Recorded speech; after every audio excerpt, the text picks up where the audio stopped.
ऊपछठ व्रत की कहानी। एक साहूकार की पत्नी ऋतुस्राव में सब जगह हाथ लगाती थी, खाना बनाती, पानी भरती, सब काम कर लेती थी। कुछ दिन बाद उसके एक पुत्र हुआ और बड़ा होने पर उसकी शादी भी कर दी। पुत्र की शादी के कुछ दिन बाद ही साहूकारनी व साहूकार की मृत्यु हो गई। मृत्यु के बाद साहूकार तो बेल हुआ और साहूकारनी कुतिया, वह दोनों अपने बेटे के घर पर ही पहुंच गए। बेटा बैल से खूब काम लेता और दिन भर खेती रखवाली करता। जब उसका वहाँ 1 साल हो गया तो उस लड़के के पिता का श्राद्ध आया। श्राद्ध के दिन खूब पकवान बनाए गए, उसमें खीर भी बनाई गई। खीर को ठंडा करने के लिए एक थाली में फैला कर रख दिया। उसी समय चील उड़ती हुई आई और जिसके मुंह में मरा हुआ सर्प था और वह सर्प उसके मुंह से छूट गया और खीर में गिर गया। यह सब कुतिया ने देख लिया।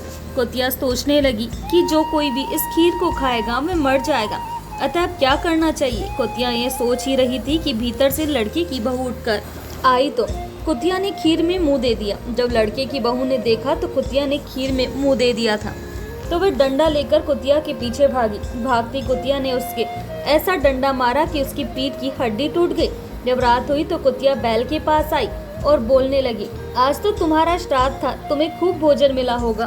तब बोला, मुझे तो आज कुछ भी नहीं मिला, दिन भर खेत में ही काम पर लगा रहा। कुतिया बोली, जो श्राद्ध की खीर बनाई थी उसमें चील ने सर्प डाल दिया था। मैंने पुत्र बहू को बचाने के लिए उस खीर में मुंह डाल दिया तो बहू ने पीठ पर ऐसा डंडा मारा कि मेरी तो पीठ की हड्डी ही टूट गई। इसमें बहुत दर्द हो रहा है और कुछ खाने को भी नहीं मिला।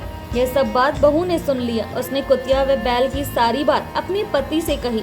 तब लड़के ने ज्योतिषों को बुलाकर पूछा, मेरे माता पिता किस योनि में है। तब ज्योतिषों ने कहा, तुम्हारे यहाँ जो बैल है वही तुम्हारा पिता है और जो तुम्हारे यहाँ कुतिया है वही तुम्हारी माँ है। लड़का बोला, इनका कैसे उद्धार हो। पंडितों ने कहा, तुम अपनी कुंवारी लड़की से उपछठ का जो भादव बदी छठ को आता है वो करवा दो। जब वो अर्घ देंगे तब जहाँ से पानी निकलता है वहाँ इन्हें खड़ा कर देना, उससे इनकी ये जून छूट जाएगी। तेरी माँ ऋतुस्राव में सब कुछ छूती थी, इसी कारण इनको ये जून मिली है और इसी वजह से तेरे पिताजी को भी इसका 7 कष्ट भोगना पड़ा है। साहूकार के लड़के ने अपनी लड़की से व्रत करवाया और अर्घ देते वक्त पानी बहकर छत की नाली से जहाँ गिरा वहाँ उन्हें खड़ा कर दिया। इससे उन दोनों की मोक्ष मिल गया। हे उपछठ माता, उनको मोक्ष दिया वैसा हमारा भी करना। जैसा दोष उन्हें लगा वैसा किसी को भी मत देना। कहानी कहने वाले, सुनने वाले सबका भला करना।